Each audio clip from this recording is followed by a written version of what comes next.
we're back. And we're back. More stout. If you hadn't, everyone hadn't guessed by the description in the video, we are here to do a dual review of two things. Canteen's whiskey barrel aged Imperial Stout that they just released. This beer is aged in Taylor Garrett whiskey barrels, actually. And along with that, we do have tastings. Aaron and Chris have there the bottle of Taylor Garrett whiskey. So we're going to do a dual tasting of the two together. You guys want to talk a little bit about what you had experienced with that previously? Sure. So back on Tuesday? It was Tuesday, right, Aaron? Yeah, let's go with Tuesday. We're going to go with Tuesday. Okay. Back on Tuesday, we were invited to actually go to the distillery. For those who don't know much about Taylor Garrett, which even I didn't know too much about at the beginning. So Taylor Garrett is produced out of Vara, which is a winery on Alameda, just west of the Balloon Fiesta Park before you go down that hill towards 2nd Street. And so Scott, the distiller, and everybody at Vara, they knew the folks at Canteen, and together they got together and made this wonderful whiskey and beer. And Franz really taped this thing up well. I can't find the seam. Where's the seam, Franz? Just threw mine in the trunk. Use the force, dude. I found it. Yeah, it being a, the whiskey being from Taylor Garrett, and of course, just being aged in them, we're tasting them side by side as Aaron and Chris were able to do, which definitely from my tasting of these two side by side the other night when I tried them, I was very impressed. I don't know about you guys. I had my whiskey neat last time, so I did go with just a few drops of water in mine this time. So I don't know what you guys are doing. That's just how I decided to prepare mine this time. Kind of see if it pops. I did a single cube. Yeah, same use. Okay, I just have a shot glass. I can I'm not gonna actually do it as a shot. The jar, So we got neat rocks and just a wee bit of drops of water. Yep. So anyway, well, we should probably kind of as we did there with Scott, we should take the beer first. Take a sip of the beer. I just did whiskey first. Sorry, guys. I don't have to twist my arm. Cheers.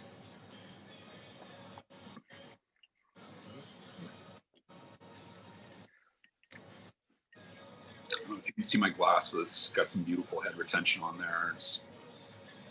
Yeah, beautiful color too. It's super dark, which is just lovely. Yeah. No light No. escapes this beer. Yeah, it's a it's a big old malt bomb. Very roasty. This is not a nice beer. It does not play nice. Is what I'm referring to. It's definitely a burly Imperial Stout. Brutal. It's brutal. It explodes on taste buds. Yeah, aroma's a little mild on it. I mean, you definitely get a little bit of like a tiny bit of alcohol, but it's pure roast and just like some lovely little bit of char too that I'm getting, like char. Yeah. It's just a slight bit, and otherwise, I mean, it's got a little bit of like some tobacco notes in there on the nose, but it's deep and complex. I mean, definitely right off the bat, recommend letting this one warm. As you usually want to do with thereabouts. Yeah, usually want to let these ones warm as it is anyway. But I mean, this is for a little bit. The complexity part pops a lot more as it warms, as I found. So it's really lovely. You're gonna get a lot of like burnt caramel. You're gonna get some nice roasted notes. A little bit of like, you get some dates in there, maybe like a little bit of cherry and like leather notes in there. It's and chocolate. Yep, definitely like bitter chocolate. Yeah. Like deep dark chocolate notes. Yep.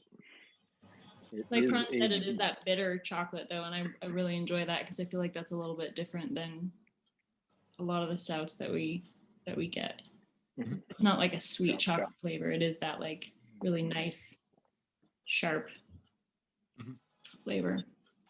I mean, when brewers are incorporating, it seems like lately anyway, when brewers are incorporating those notes into beers, I mean, they tend to skew towards the sweeter end of things, as we've seen with a lot of pastry stouts and those style of beers. I mean, this is definitely different. There's nothing pastry-esque about this. This is just I won't even say run of the mill, because this is probably one of the most complex beers I've had in a while. This is just a burly Imperial Stout. With some lovely barrel character, and then the whiskey to match, of course, since the two were basically so that's pretty sweet. Turned out well. Okay, so talking a little about the whiskey itself. So for a lot of people who are asking, well, how long ago did they make the whiskey and then have it with the barrel and the stout? Well, the whiskey was actually made with the same malt bill as the stout. The only major difference was if you've ever driven by a brewery and you've seen the big silo, the malt that's in that silo is what is known as two-row. It's the most common base malt used in beers. But for spirits, it's recommended that breweries or distilleries use what we would call high enzyme malt, also known as 6-row. And so that was the only change. Otherwise, all the same specialty malts were included in the whiskey that were included in the beer. So that's what kind of makes the whiskey a bit more unique than simply just being the whiskey that used to be in the barrel that the beer occupied. That's what makes this collaboration a little different than most other ones. I like that. I think that's a really also of note about 6-row. The reason they would use that versus 2-row, because of the enzymes, it will then eat up and turn more of those starches into fermentable sugars, which then give you a better yield. So, I mean, you see macro breweries using this, you see distillers using this. So, just my little nerdy note for you. Just one more thing with Taylor Garrett whiskey themselves too, which kind of interesting as far as the process goes. They do use a kind of proprietary advanced aging process. There's no other chemicals used or anything in this process. It's and I truthfully don't know a lot about the specifics behind the process. I want to do a little bit more research, but they basically use this process to tweak their whiskeys to be able to be drank in a much shorter time span, or be available in a much shorter time span than as opposed to aging for years and years. And in this process, I mean, it's pretty impressive that they were able to get such a solid whiskey out of an aging process that is just really cut down to a very short amount of time. Thought that was pretty cool. The cool thing is, I mean, they don't only use that process for their whiskey, they use it for all of their spirits, and they had some very impressive spirits while we were there. Yeah, very cool. Their gin was, it's my new favorite thing. It's so good. Can't wait to try it. Yeah. Chris can have it because it's heavy on the citrus, but yeah, I took a whiff of it. I'm just like, no. Might kill it. I think everything they gave us was absolutely fantastic, and some really creative stuff as well, which I enjoyed. Yeah. They have 2 different kinds of vermouth, which name another distillery in town doing vermouth. Yeah, couldn't do that. Like they've definitely, they've got a really cool gig going down there. Absolutely. Which we'll have a lot more on in the story that on our site that will accompany this video will be our full sort of tasting notes interview with Scott that Aaron and I did. So rather than just a tiny story introduction on there for the video, it's going to be much longer below that, but it will give you a good idea of kind of what they're doing over at Vara. And one thing I personally felt about this is I think we are reaching the point now where we can see more of these types of collaborations between our local breweries and our local distilleries. And I think that's going to be a lot of fun. And it's going to open up new doors for, especially for the distilleries who are still trying, a lot of whom are still trying to kind of get off the ground at the level where breweries are at. But I just think it's more ways for brewers to have fun. And we are all the people, those of us here and those of you watching are the people who will benefit from this. So absolutely. Anyway, everybody grab your whiskey. I've been grabbing my whiskey the whole Oh, time. yeah. Okay. I'm not waiting for you guys. Sorry. So the main thing on the whiskey end of things, just real quick, I'm pretty impressed with again with that process, with what they were able to do. The nose on the whiskey, I'm getting a lot of oak and like just a little bit of ethanol, and that's kind of the main hits that I get off the nose. On the palate, what's that? I said we learned a trick about that. Yeah. Yep. So when you're smelling the whiskey, don't stir it up at all. Just let it kind of sit in its own thing and put it like at an angle. And then when you're smelling it, smell it with your mouth open. So, and it's completely different than if you smell it with your mouth closed. Yeah. Yep. I mean the flavor on it. Yeah, I'm loving the flavor on it. It's kind of as it opens up. I don't know about you guys as far as how you prepared yours, but I'm definitely getting like a lot of like caramel and like some vanilla notes, almost like a little bit of pininess to it too. It's like kind of odd. Cherry and almost a little like orange zest. Yeah. Yeah, there's something bright in there. There's a bright sort of citrusy aspect to it. Yeah, which is interesting. Yeah, this is to go with some cherry, vanilla, and oak. Yep, it's very smooth, and yeah, for 95 proof, it goes down easy. Oh, it's 95. Okay. Yeah, keep that in mind. Mm-hmm. And the one thing that Scott also said was after you've tasted the whiskey, go back and taste your beer again. Mm-hmm. And then like alternate. Yeah, in doing so, it definitely does open up some more flavors in the beer. Yeah. Mm-hmm. Gives me I think it brings honestly a creme brulee kind of a thing going on. Yes, I was just with the aroma like that. and yeah, sort of the body and the mouthfeel kind of gives it a creamy aspect if you're going back and forth between the two. Mm-hmm. Even on its own, I'd say custard. that the nose has that that vanilla custard, which is fantastic. I mean, it's unique and lovely. Mm-hmm. They're really good together. Mm-hmm. Yeah. When you keep alternating too, it's like they keep just layering on top of one another in your mouth, you know, like as you keep alternating between the two. I'm really enjoying that, especially as the beer warms up more. Yeah, absolutely. It kind of sipping on the whiskey too kind of gives it a chance to open up a little bit more with the beer, and that's really great. It's just a lot of fun that, you know, we've been doing this for 9 years now, and you start to feel like, well, there's nothing much that anyone can do anymore that's going to surprise me or, you know, really just kind of leave me going, oh, and then along comes something like this and you're going, okay. Yep. I haven't tasted anything like this before. Yeah. I mean, just to have the, you know, that unique aspect of the nearly identical malt bill, I think is really what kind of drives this. 1 second. So one thing I'm really getting right now, I get a stronger you know, it may just be lingering from the whiskey, but I really feel like it pulls more of that oak flavor back out of the beer too. And you get that, it's kind of a lighter oak flavor. It's not. Yeah, it's like a light, dry flavor. Present. I was gonna say it's like an oak dryness. Yeah. Kind of lingers on the back end along with the, you know, like bitter chocolate and, you know, what you get from all the dark malts. Yep. All right. This beer and whiskey are making me thirsty for more.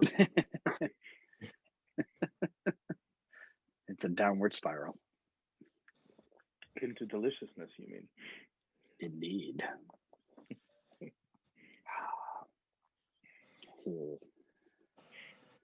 So at any rate, before we drink too much of it, we do have to pass along our thanks, of course, to Scott for providing this to us, and to everybody else at Vara Winery and Distillery who helped set this up.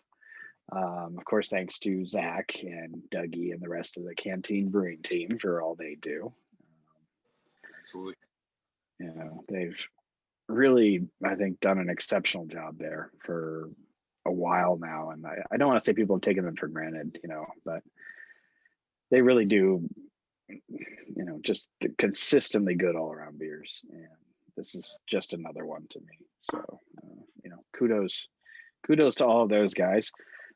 So I do know from our friend Lucas having gone, as of Friday, there are still cans at Canteen, at the main location. You'll have to check on the tap room, but you can only get the whiskey at Vara, as far as we know.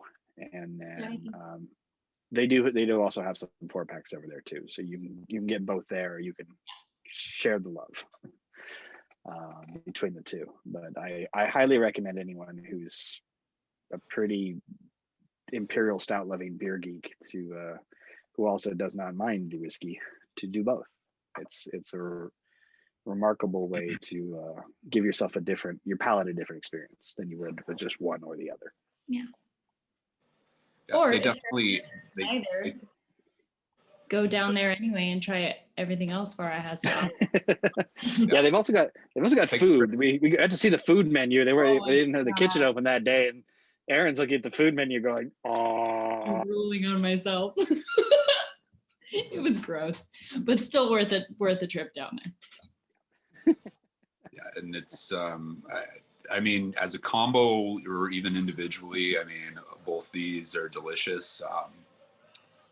Again, this whiskey is like incredibly smooth and just it's got a very just solid flavor base to it, and tying it together with the beer was just that collaboration with Canteen was just an excellent idea. I'm really glad they did it. And again, Canteen with it, this is really one of the best Imperial Stouts I've personally tried in a while.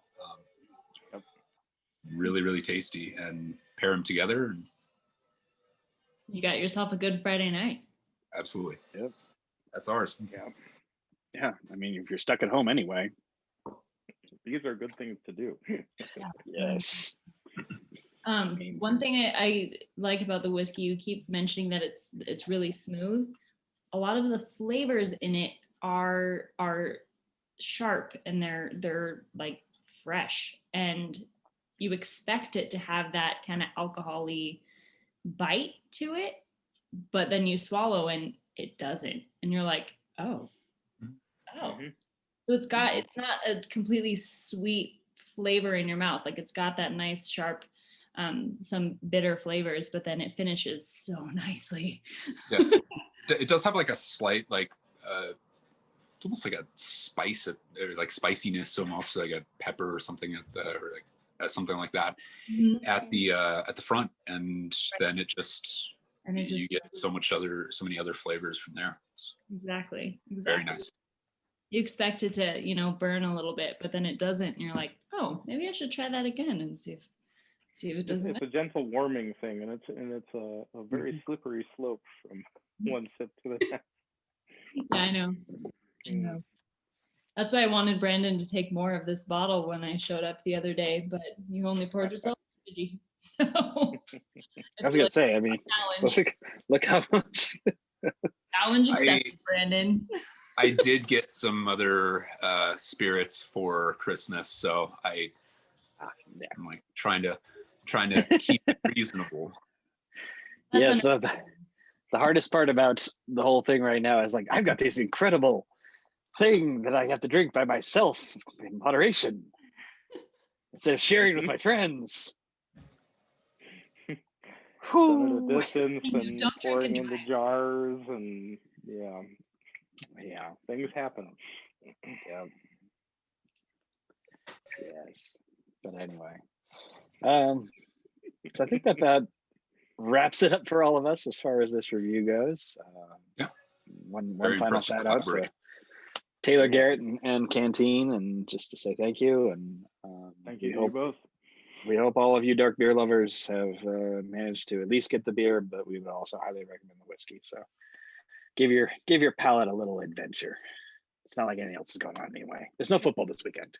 Get out there, have fun. Yeah. Alrighty, Dark Side Brewker signing off. Cheers, all. Cheers.